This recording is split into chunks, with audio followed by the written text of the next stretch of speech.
Hello, this is going to be a continuation of the previous Star Wars ranking stream that I did. Where I left off with is talking about Revenge of the Sith. Just a little bit of background, I'm going to be including for this list the 9 episodes of the Skywalker saga, along with Rogue One and Solo. Then also going to be including Clone Wars, Rebels, Bad Batch, Visions, and Tales of the Jedi. When I say Clone Wars, what I mean is the 2008 series, not the 2003 series, which I'll be including in a future list. And then I'm also going to be including Andor, The Mandalorian, Book of Boba Fett, and Kenobi. I've already talked about Kenobi, Book of Boba Fett, along with the sequels and the prequels as well. Revenge of the Sith is at number 14, actually alongside the 9 episodes of the Skywalker saga, Rogue One, Solo. I am also going to be including the 2008 theatrically released Clone Wars movie.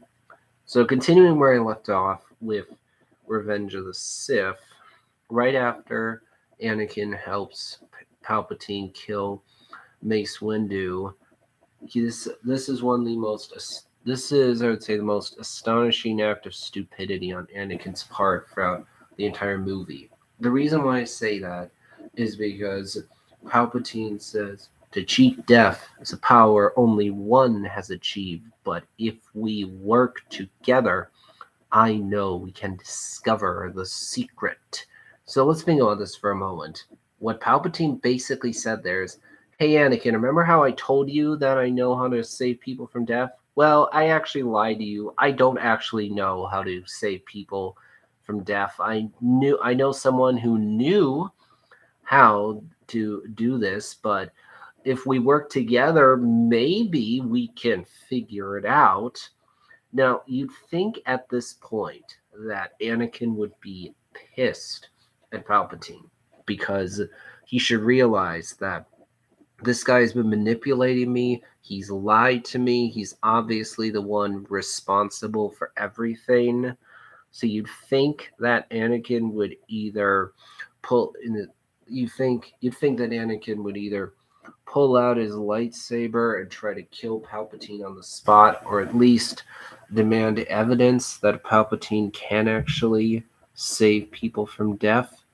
But instead, for some reason, Anakin continues to blindly follow all of Palpatine's orders, even though he shouldn't have any reason to do so. Even though to him should, none of this should actually make sense. Anakin just goes along if everything Palpatine tells him without questioning any of it for some reason.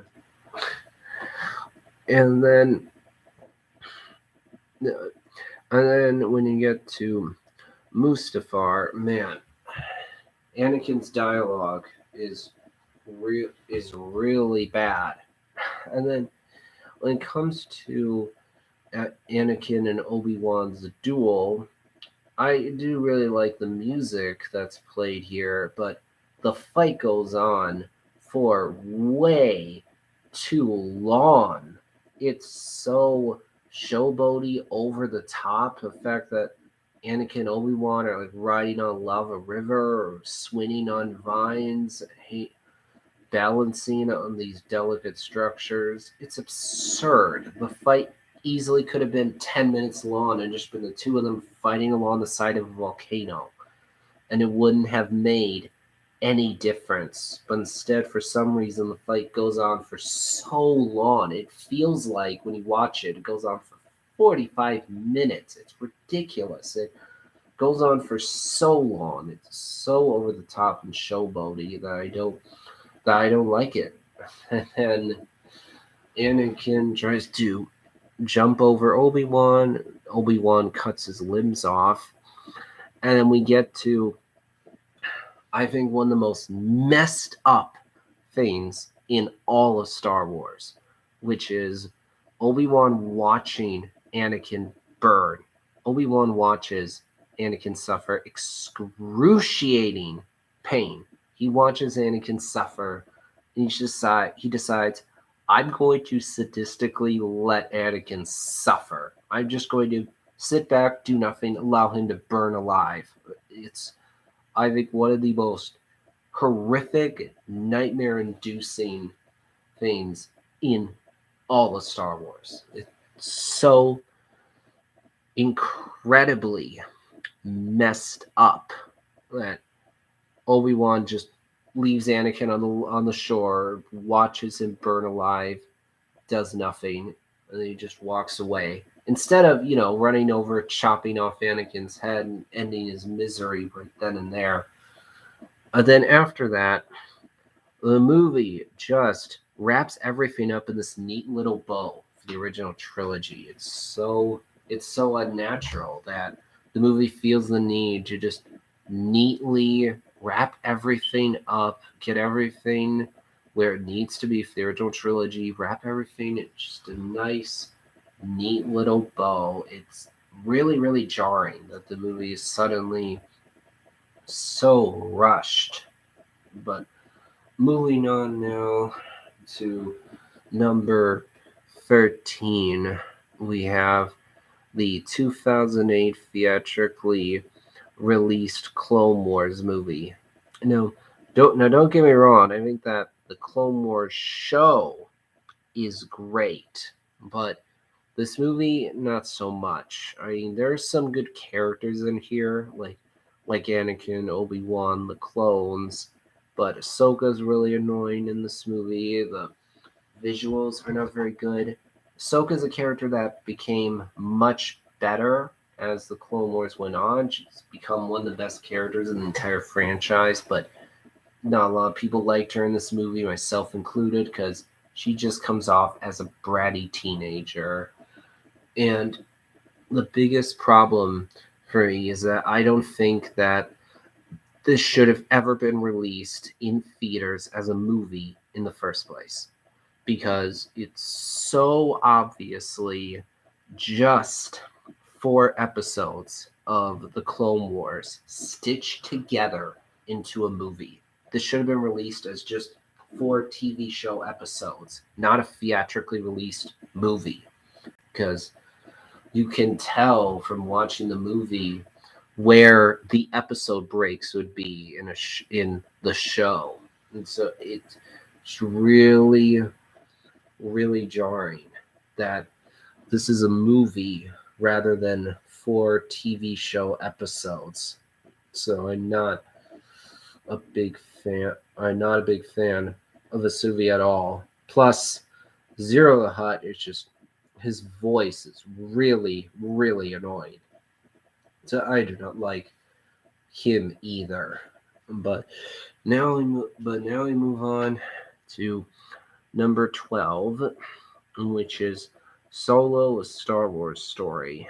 Now, here's the difference for me between Solo and the sequels and the prequels. I don't have as many major issues with Solo as I do with the sequels or the prequels. Overall, I just find this film more forgettable, generic, mediocre, not bad, not terrible. To me, this is just a middle of the road, okay film that I don't think it does anything all that bad, but it doesn't do anything all that good either. It's just average, vanilla, right in the middle, quality wise. I mean, there are fun action scenes in this movie, like the train heist, for example, is well done. I like. I think what's interesting about the character of Dryden Voss is that he is just a gangster that ultimately doesn't have any real bad blood against Han Solo or major characters. He's just a mobster, a gangster is interested in making money. Also, I like the idea of having a Star Wars film that's not about the Jedi versus the Sith, not about the Empire versus the Rebellion. Yeah, the Empire is present in this film, but they're not the focus either. But the biggest problem with this film is that I don't care at all about Han Solo's backstory. I don't think it's important to the story in any way. I don't think it's important to Han's character in any way. And I don't care to know anything at all about Han Solo's backstory.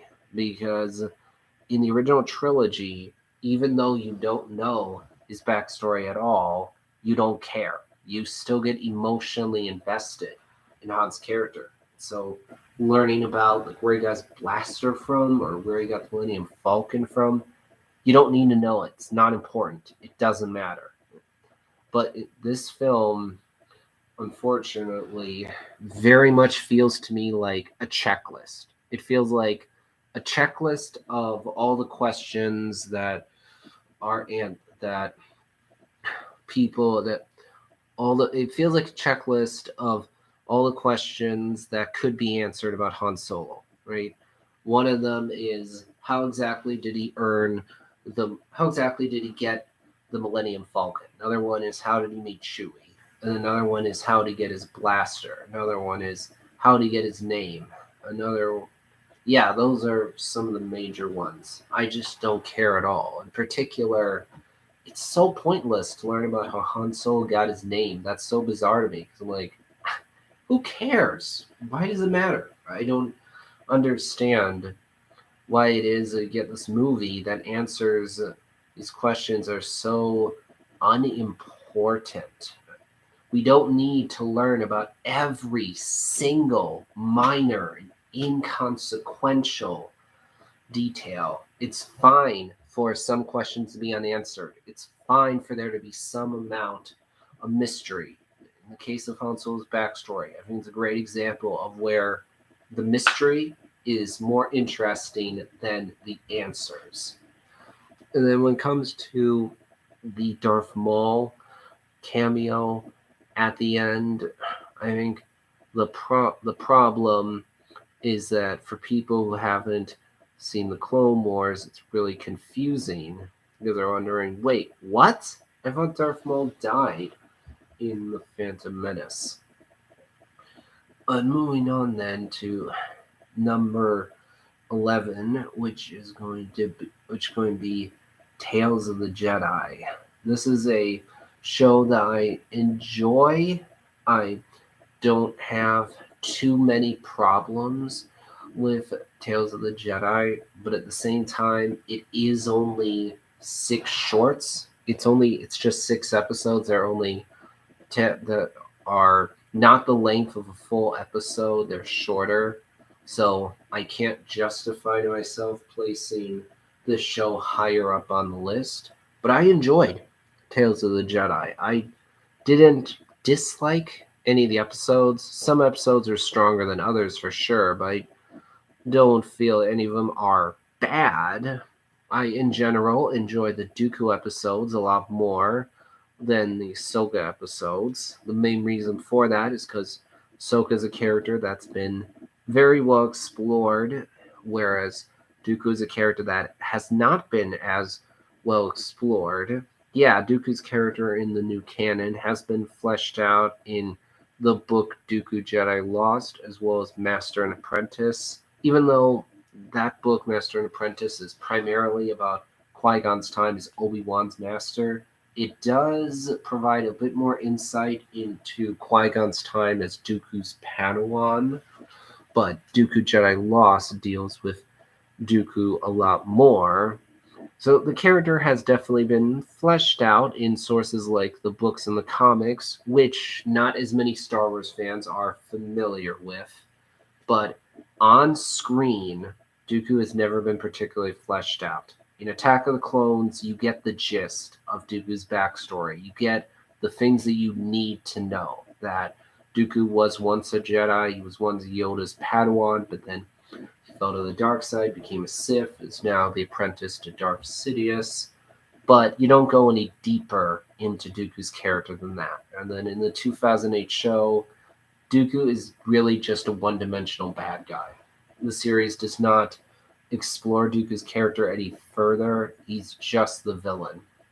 And in the movies especially, his purpose really is just to push Anakin further toward the dark side.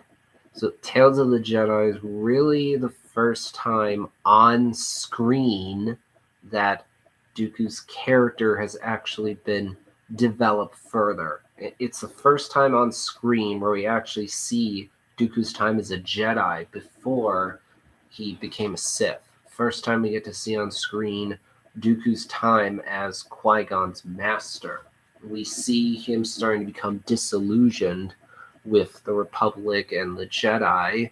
We see that he was going to have a seat on the council, but then Mace Windu ended up getting a seat instead. This did not sit well with Dooku.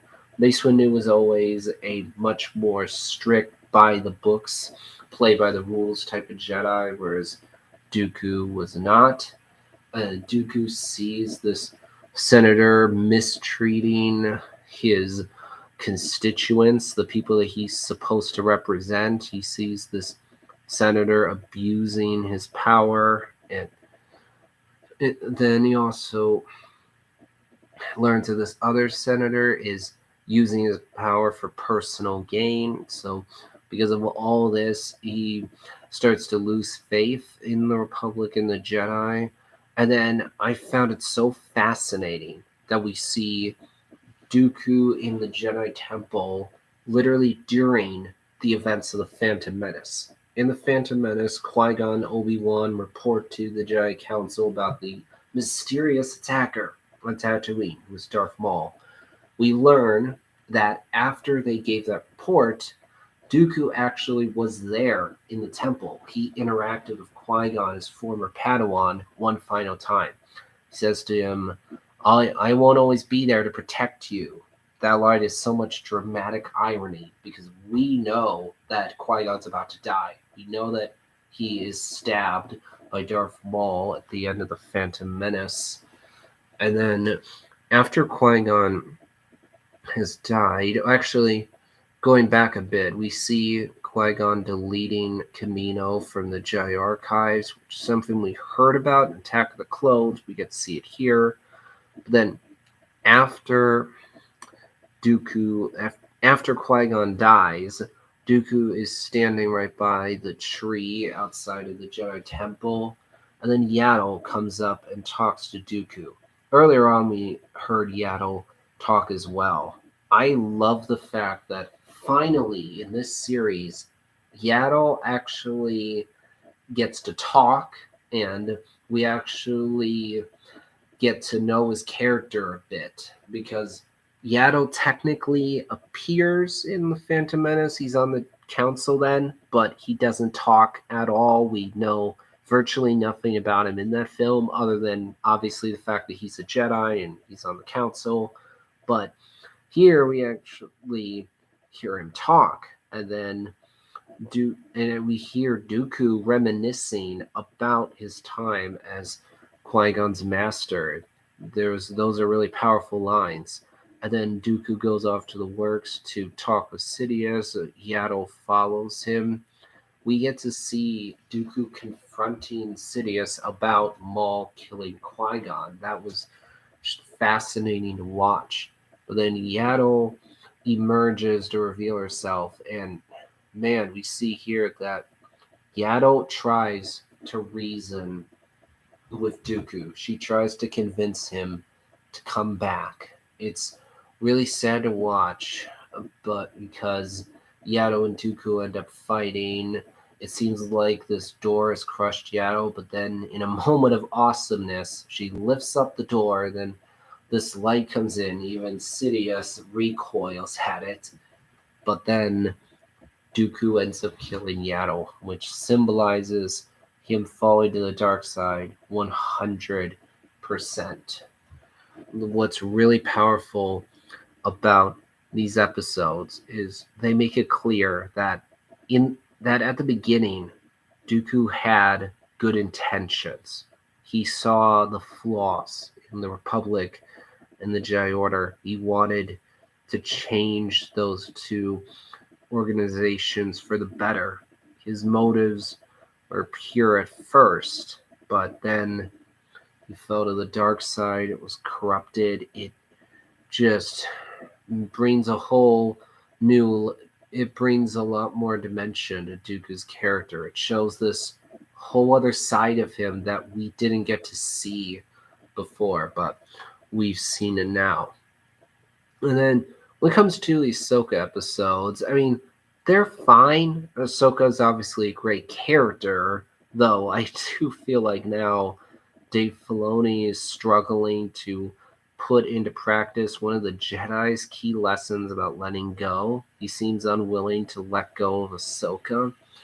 But when it comes to these episodes specifically, the first one shows Ahsoka being born, and then she's taken away by this creature, but uses the Force to calm this creature down, and so that's how her family and the villagers learn that she is Force sensitive, and so could end up becoming a Jedi.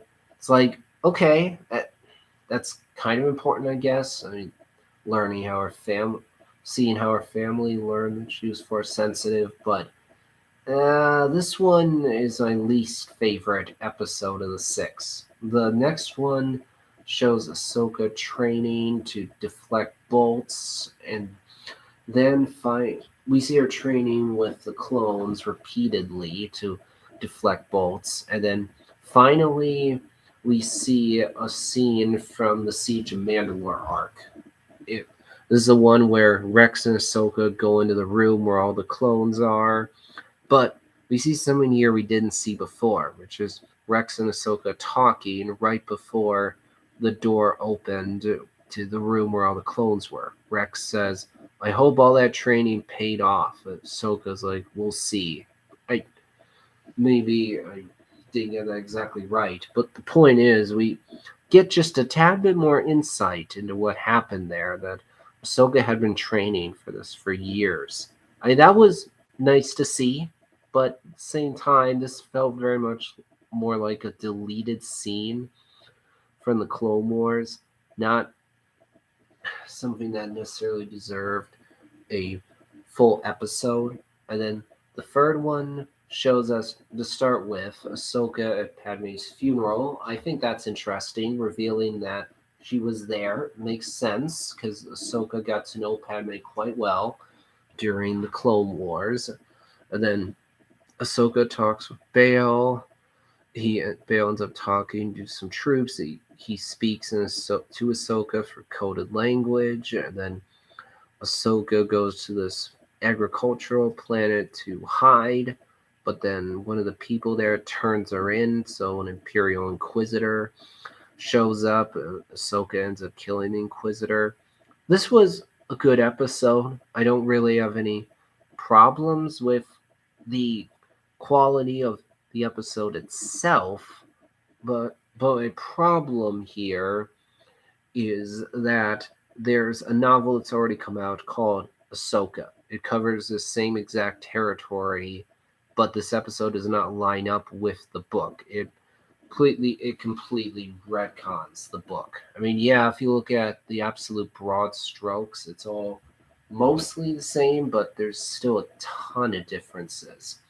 I don't like how this episode contradicts the novel Ahsoka, because Disney stated when they started their own canon after wiping away the old expanded universe and renaming it Legends, they said that everything books, comics, video games, TV shows, films it's all going to connect, it's all going to matter. That hasn't ended up being the case. Books and comics don't matter very much, they matter a lot less than movies and TV shows. I'm not a fan of that. But overall, I was definitely a fan of this series, but just due to the inherent difference that this is a episode of six shorts, I couldn't justify placing it higher on the list. If there had been more episodes or if the episodes had been longer, I would have placed it higher. In fact, that's the biggest thing that bums me out here is just the simple fact that this was only a series of six shorts. I wish there was more episodes. I wish that more characters had been primarily explored than just two, Dooku and Ahsoka. I wish that we could have explored different Jedi, or for that matter, it doesn't have to be just Tales of the Jedi. It doesn't have to be boxed in like that. No, you could have us be Tales of the Jedi and Sith, for example. You could explore many different characters using this format. And so you could explore a wide variety of characters, and doesn't even have to be just in one time period. You could go to multiple time periods, or just go to a different time period for that matter. You could go to the Old Republic era or the High Republic era or post sequel trilogy. There's many different things you could do, but it unfortunately feels like Disney really played it safe here because it's only 6 episodes. They're short. They're just in the prequel era. We're not exploring any other eras. We're only exploring Jedi's really boxed in, and we're only exploring 2 of them, Ahsoka and Dooku. That's it. I feel like there's so much more you could do with this format. There's a ton of potential here. This could be so much more interesting because the idea of getting these little glimpses of all these characters, that's really interesting. I want to see them do more of that. But for now, because this is only an episode of 6 short, this is only 6 shorts, not placing it any higher. So next, coming in number 10, we have Star Wars Visions, a show that I find to be a interesting and fascinating experiment for the franchise. The reason why I say that is because Visions is the only TV show that is not canon.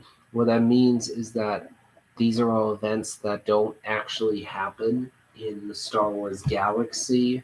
Instead, we're just getting these little glimpses, little snapshots, little visions, you could say, of people's different interpretations of Star Wars, or different, or to put it more accurately, different creators and studios showing what they think Star Wars could be, their own different spin, different interpretation of Star Wars. So the series is able to go wild, wacky, crazy. It does with one episode, and the tone and visual style of these episodes absolutely varies a lot.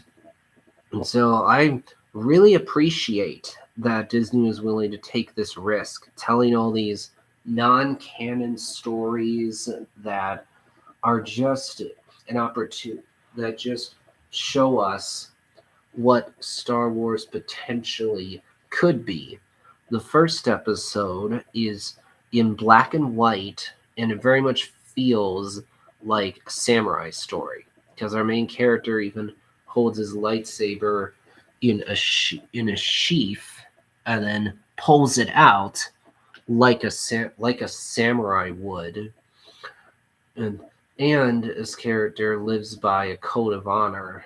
And that makes sense because Star Wars has always been inspired by samurai, but this episode in particular just wore on its sleeve that inspiration. It felt very much like a samurai story. The different visual style really stands out here. And then episode 2 has a very different visual style from episode 1. It's a really unique visual style because this episode looks much more cartoonish. It looks a lot less realistic, you could say. That really is unique. And then you get to episode 3. That's the one about the twins, I think. That episode goes wild, wacky, crazy. This one really does go all out because there's a whole bunch of things here that don't make sense in the lore, but that's totally fine because this is non-canon. So the people making the show have complete creative freedom to do anything they want. They don't need to follow any of the rules of Star Wars because none of these things actually happen in the Star Wars galaxy. And so we see these two Star Destroyers connected to each other. There's twins that are born via the dark side of the Force. And the colors here get really, really creative. Plus, the biggest example by far is that you have a droid going out into space with a helmet, but then you have people just casually going out into space. They don't need a helmet at all. There's no need to worry about oxygen. No, they can breathe in space. It's totally fine. Nothing's going to happen to them.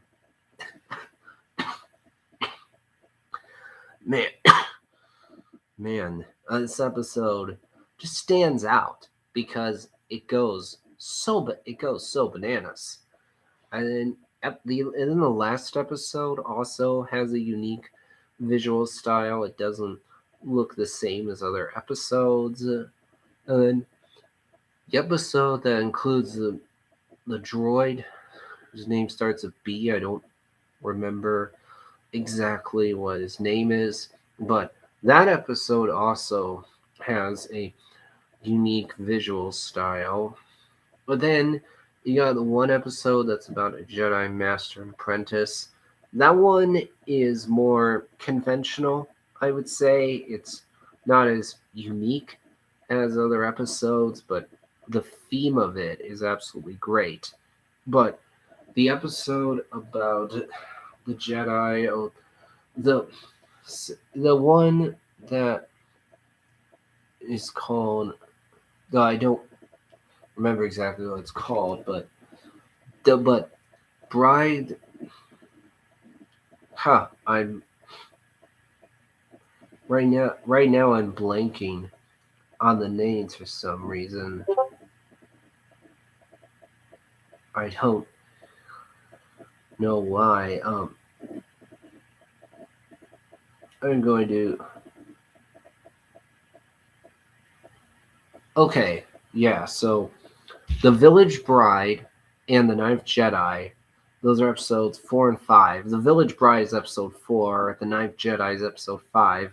Those are two of the best episodes of the whole show. They are fantastic. With The Village Bride, the way it depicts the Force in different ways, really interesting. The music is fantastic. With The Ninth Jedi, it's really interesting because it's set far, far off into the future, which gives you a whole bunch of creative freedom to do anything you want. And admittedly, the whole idea there about trying to restore the Jedi Order, we've seen that multiple times before. But in this, doing it in this way, where it's non-canon and set far, far off into the future, that makes it interesting. And then another one of the episodes is called TOB1. Yeah, that's the one that has a unique visual style to it. And then The Elder is the one that is more conventional, but has a great theme to it. I think that there's a lot of potential for season 2. I've enjoyed what I've gotten so far. I don't actually think there's a single bad episode in this season. I don't think there's a filler episode or one that I'd want to not rewatch. I enjoy all of them. It's just I like some of them more than others, but I think all the episodes are at least good. And I'm really glad that this show was made. But moving on now to number 9, we have the let's see. We have we have we have Rogue One. Now, don't get me wrong. I know that some let's see. Actually, no, that's not going to do. Yeah, coming in at number 9, we have we have Bad Batch. Yeah. So Bad Batch is a show that I enjoy. I think it's good, though not great. I wish that this show had chosen to go with the story arc structure the way that the Clone Wars did, where you had 3 4 episode arcs. I think that works really well because it gives you more focus. Bad Batch didn't do that, which I found to be unfortunate. I really enjoyed seeing Camino again. I think that characters like Hunter and Omega in particular are done really well. I like seeing Rex again. I like that we got to see the planet Bracca, which had appeared in Jedi Fallen Order. And actually, in that regard, I'll say seeing the Fortress Inquisitorius in Kenobi, that's something I liked, that we saw that originally just in Jedi Fallen Order, which is a video game, and then we got to see it on the big screen.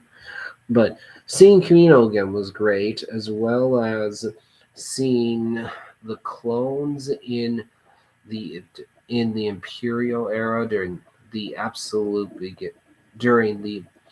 early period was interesting. I like seeing some of the clones turn against the Empire, and then seeing the destruction of Camino, seeing the Empire completely abandon Camino, then completely abandon Tapoka City, and then destroy it. Wow, that was really powerful, really sad, especially after watching the Clone Wars, getting so invested in these clones, and then you see how the Empire just completely discards them and abandons them because after their one purpose has been fulfilled, that purpose being to kill off the Jedi, the Empire has no use for the clones anymore. And so they phase them out quickly. In particular, Tarkin is almost immediately. It's like, the clones need to go. We don't need them anymore. Thought it was interesting seeing the Kaminoans again. And when it comes to Nala Se, it was interesting to see her not be 100% cold and uncaring. In the Clone Wars, she comes off as just completely cold. You don't feel like there's any warmth to her at all, that you feel that she doesn't care about anyone.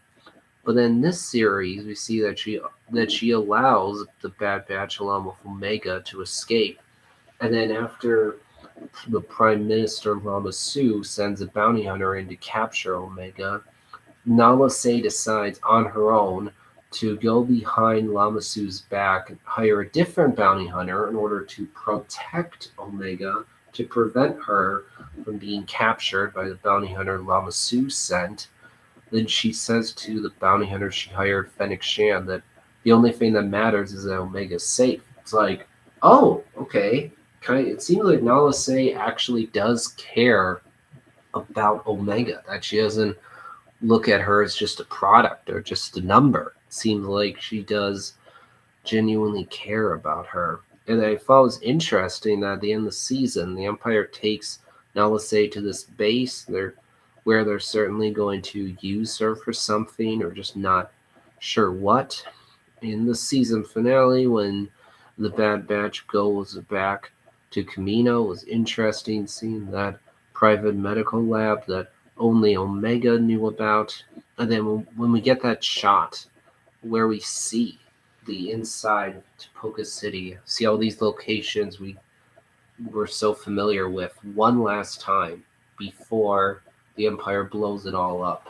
Wow, incredibly that's incredibly powerful. So all the stuff with Camino and the clones, seeing Tapoka City again, seeing the Kaminoans again, seeing some of the clones turn against the Empire while others did not, seeing the destruction of Tapoka City, and thus seeing the final end to the Clone Wars. That was just really powerful. What I mean by the final end is when Tapoka City is destroyed, it's a symbolic way of showing that time is now 100% over.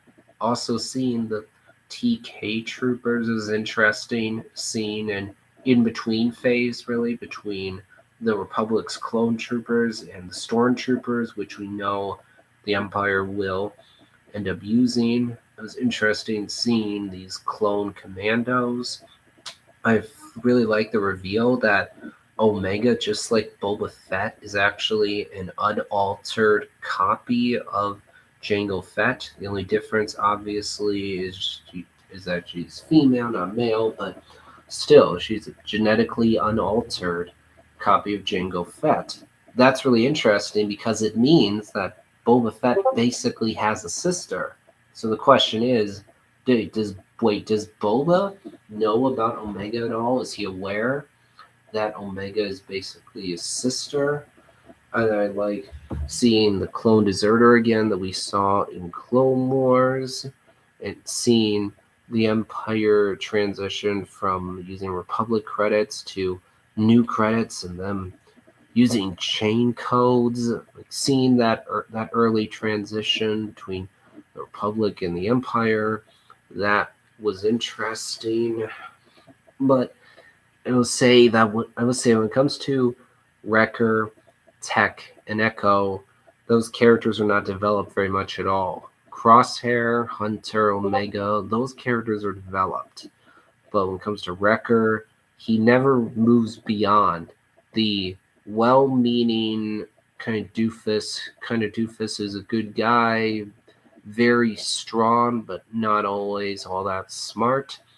Tech never moves beyond being the very book smart member of the group. Both Wrecker and Tech just keep hitting the same note all season.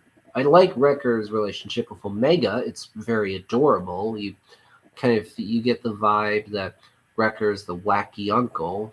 I also like Hunter's relationship with Omega, even though Omega states that they're all her brothers. You get this vibe that Hunter and Omega have more of a father-daughter bond than a brother-sister bond.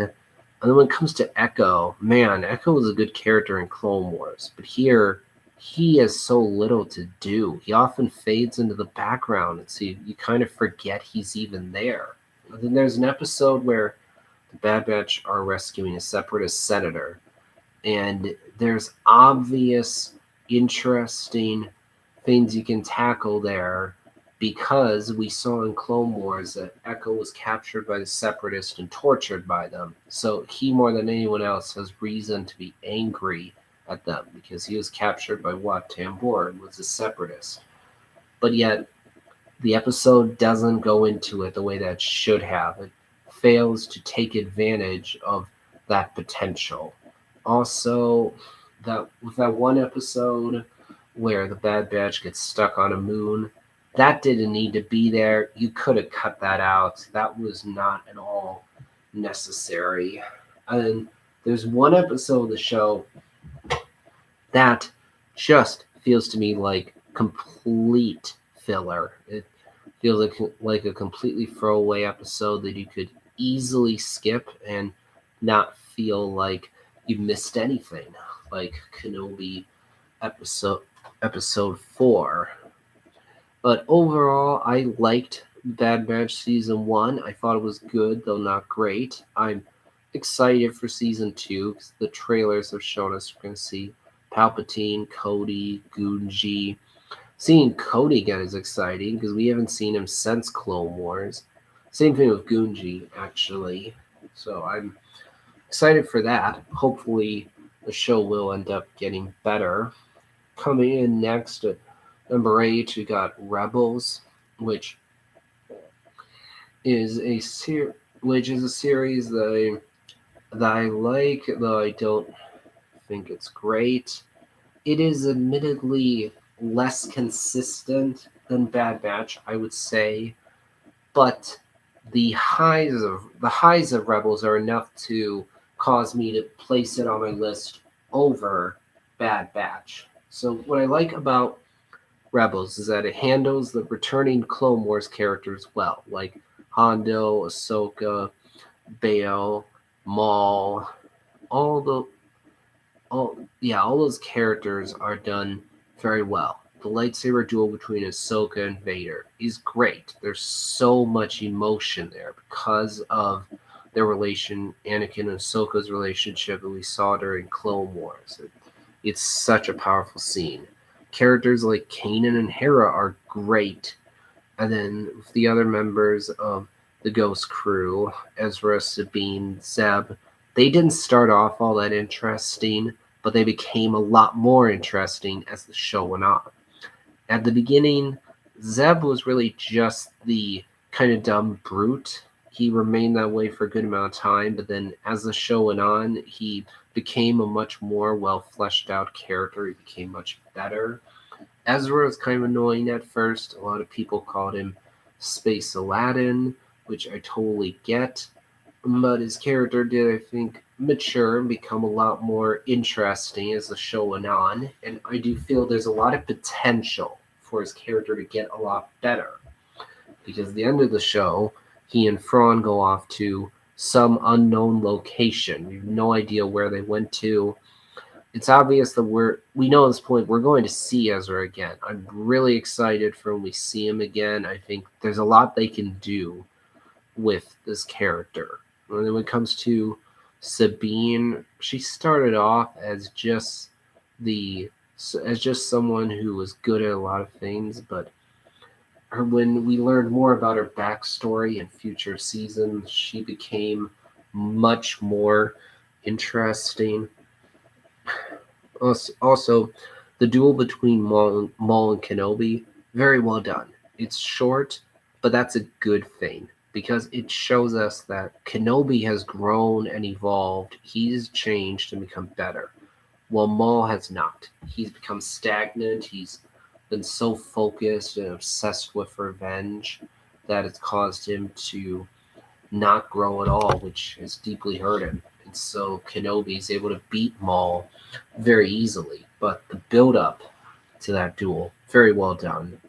The duel between Vader and Ezra and Kanan early on, that's great. And I also think some of the ideas this show introduces are interesting. Like we meet this mysterious creature called the Bendu, who's like who's a force being that is apparently the middle point between the light and the dark side. He doesn't show up very often. We don't know much about him, but Bendu is really intriguing because we're not sure like, what exactly the deal is with him.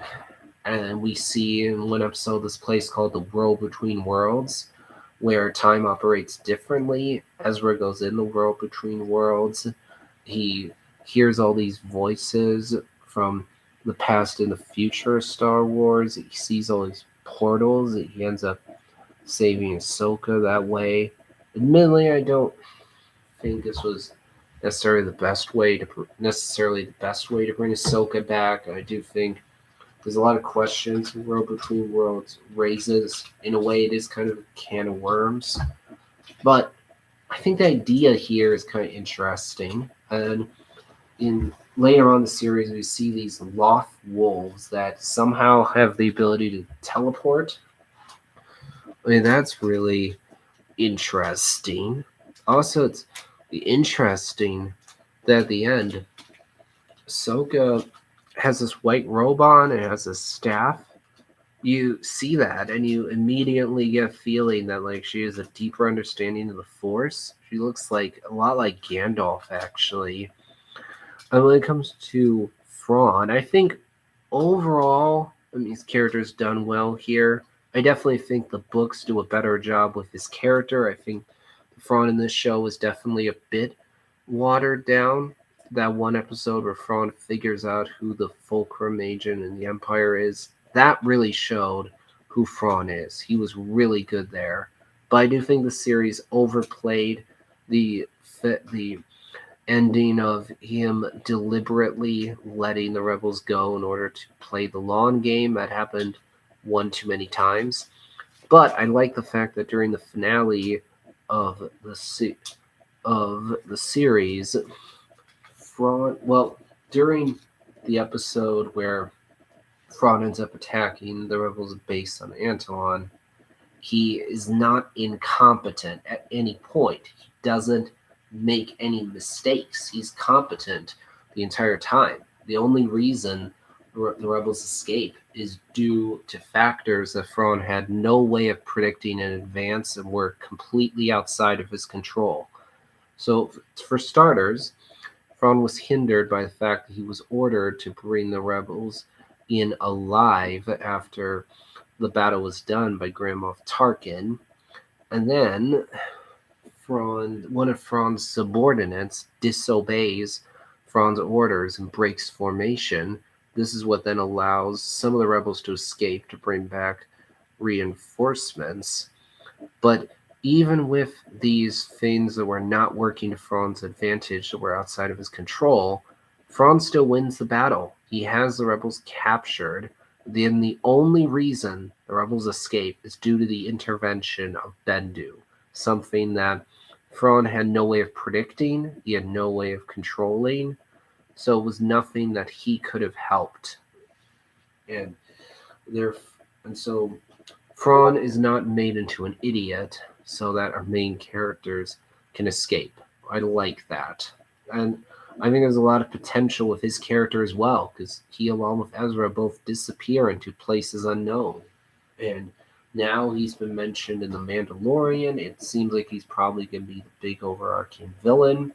So I think there's a lot of things that you can do here. But the problem with this show is that the Empire too often comes off as incompetent buffoons.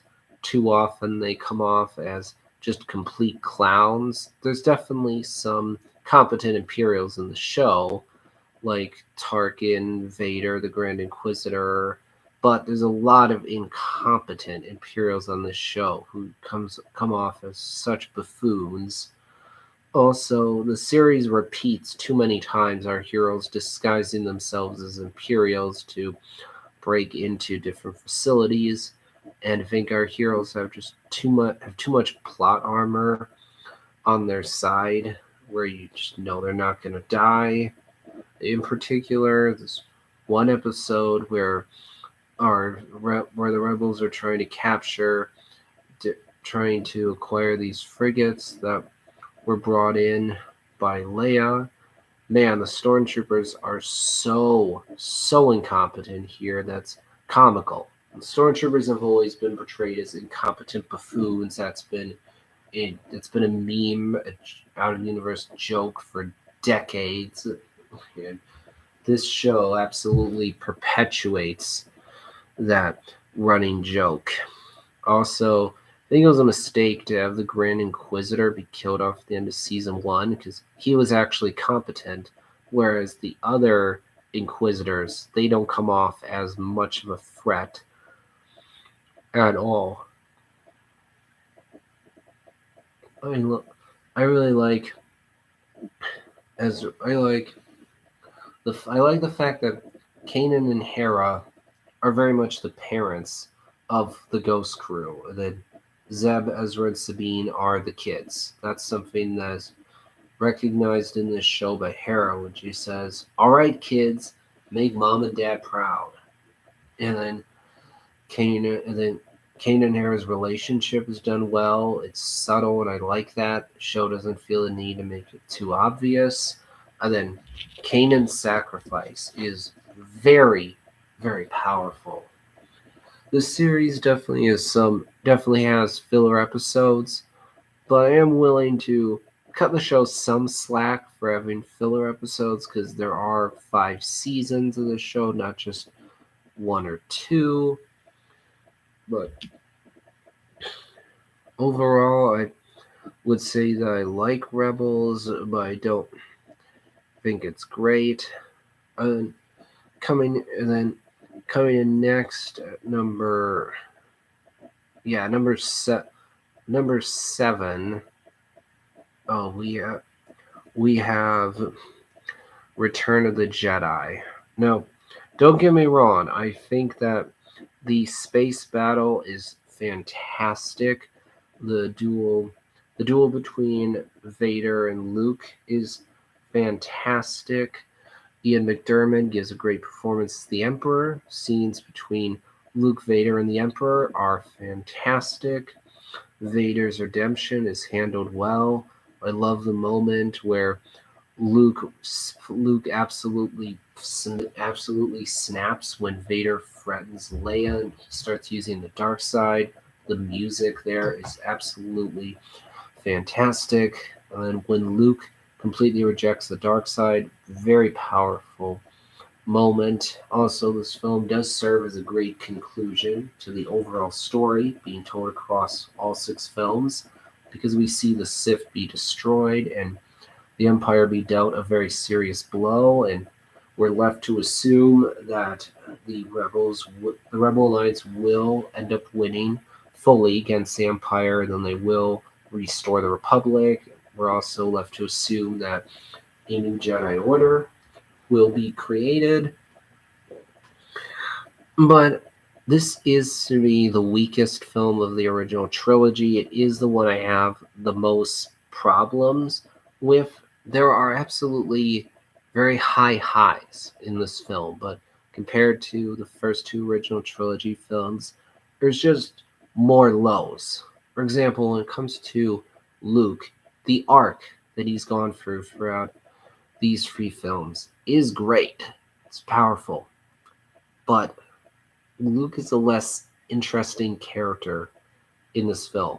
Why? Because he's just very stoic, very serious. He almost never laughs or smiles. He's for most of the film, he's just the stoic, wise, reserved Jedi, which makes sense with his character arc, but it just means he's not that interesting. It's like, oh, I'm Luke. I'm Luke. I'm basically a monk now who's just dead serious about almost everything. I have almost no sense of humor now. I almost never laugh or smile. I'm almost always wearing black. Obviously, there are moments where we see Luke being happy, but for most of the film, he's just really serious and really stoic. So there's less of a personality in this film. So he's not quite as interesting. And I don't think Han Solo is as interesting either because he's a lot less brash, cocky, smug in this film. He's much more serious because in this film he's not selfish smuggler anymore. He's 100% fully in on the cause, which makes sense with his arc.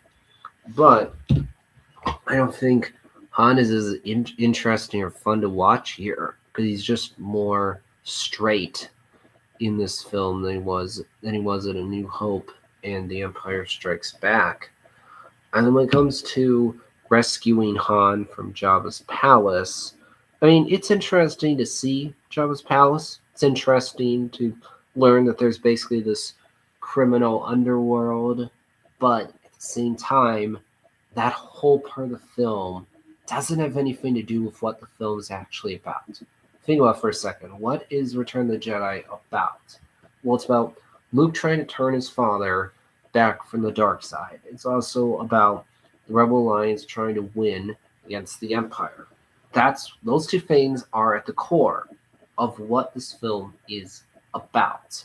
This film is not about Han being rescued from Jabba's palace. It's really just a side quest. It's really just a rabbit trail. It's something that needed to happen, but it doesn't have anything to do with the rest of the film, and so it kind of drags the film down.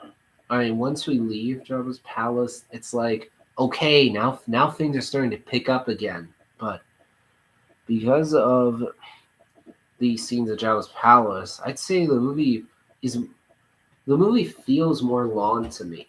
Like I don't think this film is paced as well as New Hope and The Empire Strikes Back because of the fact that all the stuff with Jabba and rescuing Han, it has nothing to do with the rest of the film. It just causes the film to drag a bit, so it doesn't have as good. So the pacing is not as good. Also, I've never been a fan of the Ewoks because I find it absurd that these teddy bears are somehow able to defeat the Empire, and the fact that these stormtroopers are getting beat by these cute, cuddly teddy bears is just laughable. It makes them come off even more as incompetent buffoons. And and the way this film executes Leia finding out that she's Luke's sister, I don't think is very well done, because when Leia finds this out, there isn't that moment where she stops to think, this means that I am Darth Vader's daughter. If I'm Luke's sister, then Darth Vader is my father. We don't have that moment where she really processes this revelation. And unfortunately, it's also obvious that this was not the plan from the beginning, and this is something that actually was revealed after the original trilogy came out. But when you just go back and watch the other two films, you can tell that this was a last minute addition that wasn't planned from the start, because because it raises several questions. The biggest one is, how was it in A New Hope that Vader was unable to recognize his own daughter when she was standing literally right there, right by him? How is it that when Leia demonstrated that resistance to the Mind Probe, Vader didn't realize that this was his daughter? Also, the fact that we have the Death Star again, it's somewhat lazy. I don't like that, because we're rehashing what we saw in A New Hope, and and then the scene in the scenes with the Ewoks, I don't find all that interesting. I mean, the battle scenes are fun to watch, but when it's just the rebels, the Ewoks interacting, I don't find those scenes all that interesting. Yoda's death is a good scene. That's powerful. So this film has high highs. I mean, there are aspects of this film that are fantastic, but it has more lows than the other two films in the original trilogy. It's, I think, the weakest. But moving on now to number 6, we have Rogue One, a Star Wars story. This is a movie that I like, but I don't think is great. I think that the first half of the film is not paced well at all, because it's jumping so quickly between planet to planet, plot point to plot point, that you can't ever catch your breath. I mean, in 30, 45 minutes, we're jumping between, seems like 5, 6 different planets. It's something like that. It's really rushed, and some of the characters anyway are not all that interesting. I really enjoy Chirrut Imwe, for example, because he's someone who believes in the Force. He has faith, but we also don't see him choke someone with the Force or make a big jump or use Force push or anything like that. We don't see him use the Force in the more obvious ways that we usually see Force sensitive people do. But he is someone who is he's someone who deeply believes in the Force. His faith is very strong. I think that is really interesting. Seeing someone who's not a Jedi or a Sith, but still believes in the Force nevertheless. I really like that. That moment where he beats up all those stormtroopers with a stick is so awesome. And I love that at the end, Chirrut bravely chooses to put his life into the hands of the Force. He has such strong faith. He believes so much that he chooses to walk out onto a battlefield where there are shots being fired in every direction. So he easily could have been shot, but he chooses to walk out there anyway. He closes his eyes and 100% puts his trust in the Force to protect him from being killed. And thus he's able to pull the Master Switch, which proves to be an important part of allowing the Alliance to gain the Death Star plans. But then Chirrut is blown up, and then Baze comes over to him. And this we see it very powerful. Baze regains his faith. He believes again, thanks to his friend Chirrut. So he goes out fighting, and then right before he dies, he looks one final time over at Chirrut. Also, K2SO is a really good character. He's really funny. The fact that he's talking about all these different statistics, it tends to be rather cynical. That's pretty funny. And then on Jedha, Jyn is like, Jyn and Cassian tell him to stay behind, but K2SO doesn't do so. Instead, he chooses to come into the city anyway.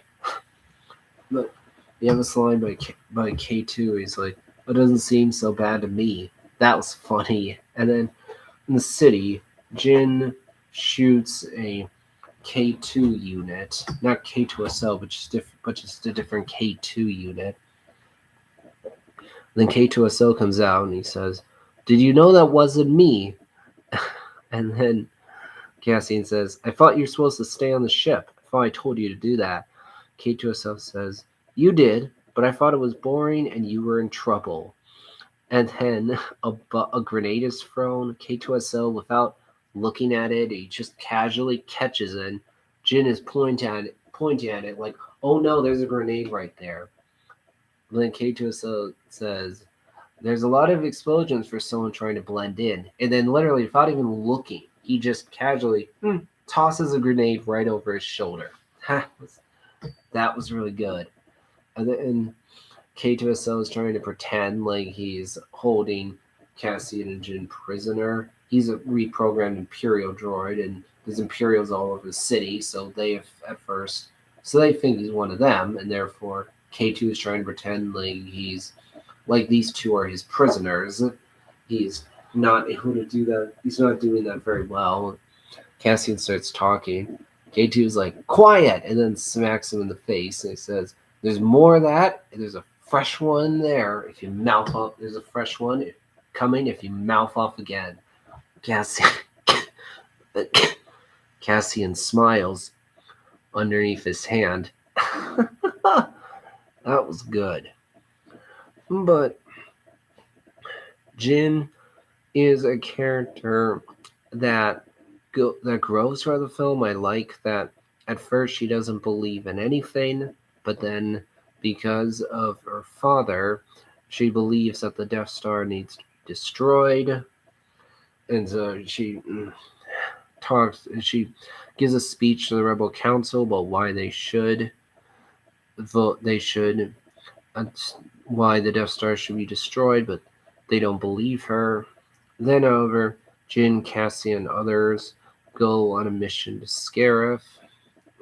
I like the arc that Jyn has in this movie, but the problem is she's a rather passive character for a lot of the film, where she's not actively doing things herself. It's more like stuff is happening to her. She's reacting to what people around her are saying, but she's not doing much herself. That makes Jyn a rather uninteresting character because she's not an active character, or she's a passive character, or you could say a reactive character.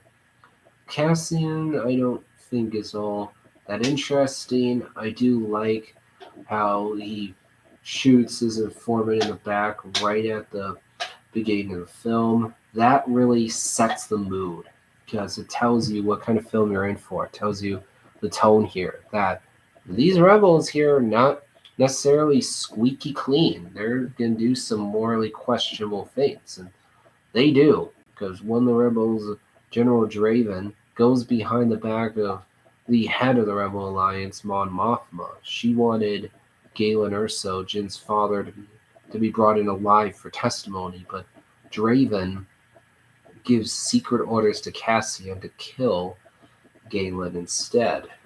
And then ultimately, it actually is the rebels who kill Galen Erso.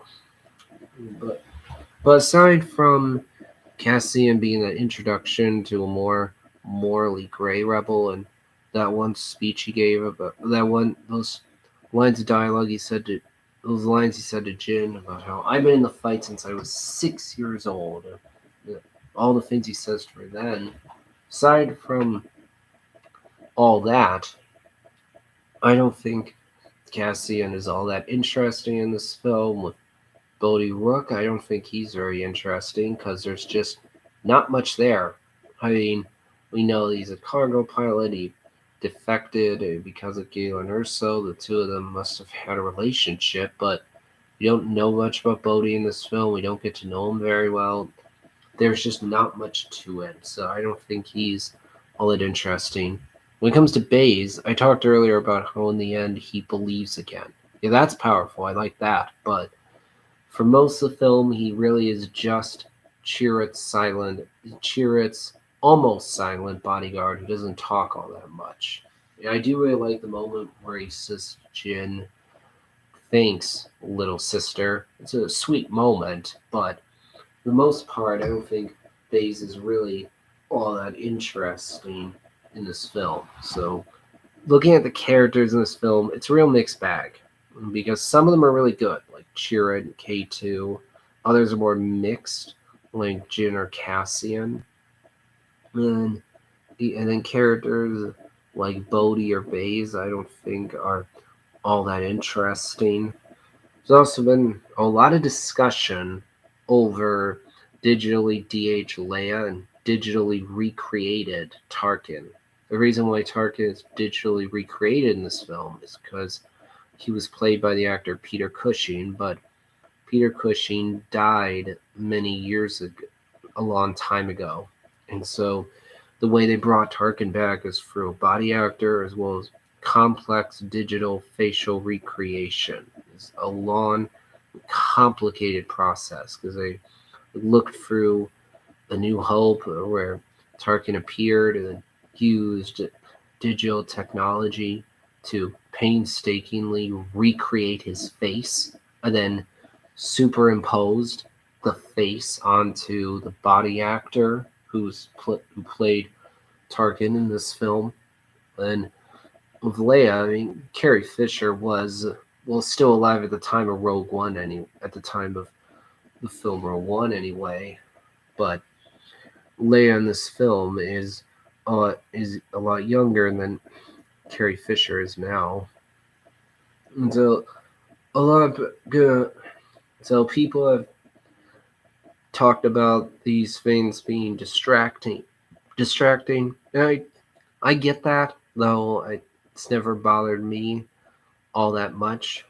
But what I do really like about this film is the Darth Vader scene. Oh, that is just amazing. The Battle of Scarif is fantastic. Also, I like how this really is a different take on Star Wars. It's much more like a war movie. It's a lot darker than other Star Wars films, especially because all our main characters die at the end of this film, and there's no opening title crawl. This film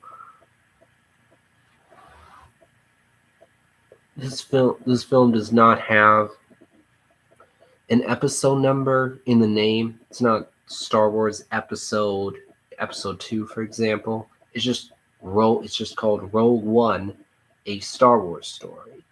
And there's no Jedi in this film. There's almost no Sith in this film. And Darth Vader appears, but he only has a couple minutes of screen time.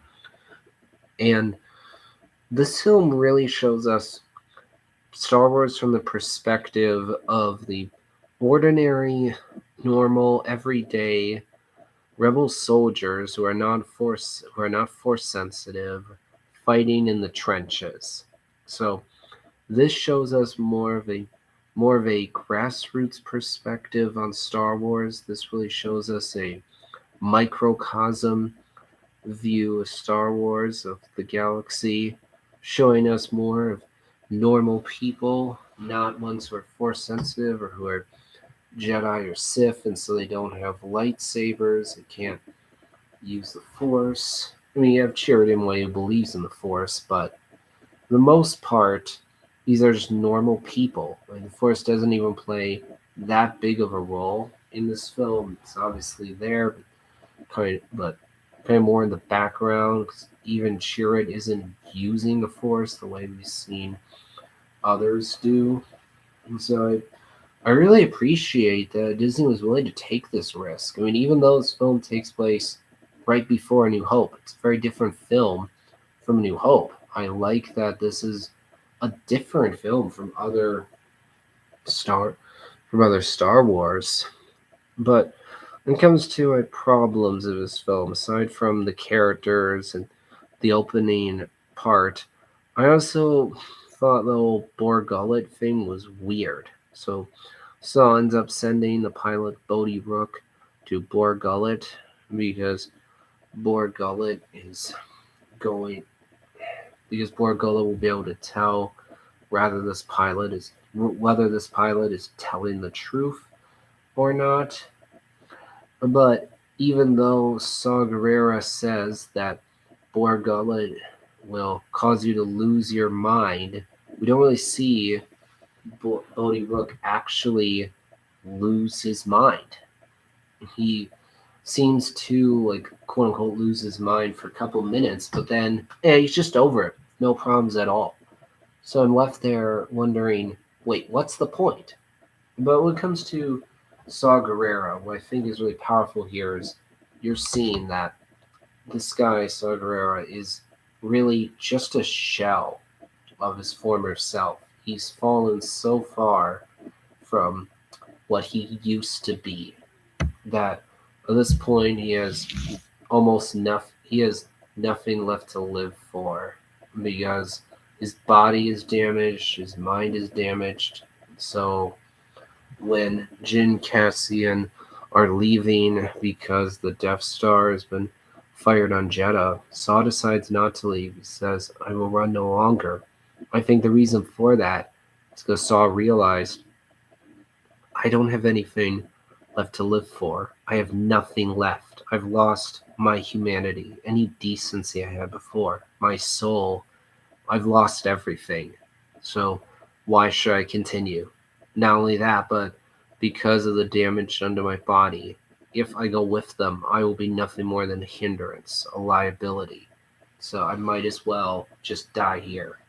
I think that's the reason why Saw chooses to stay behind, why he chooses to die, because he didn't feel like living anymore. But that's going to be it for now. I'm going to finish up this ranking. I'm getting pretty close to the end, but I'm going to finish this ranking in a different stream. Goodbye.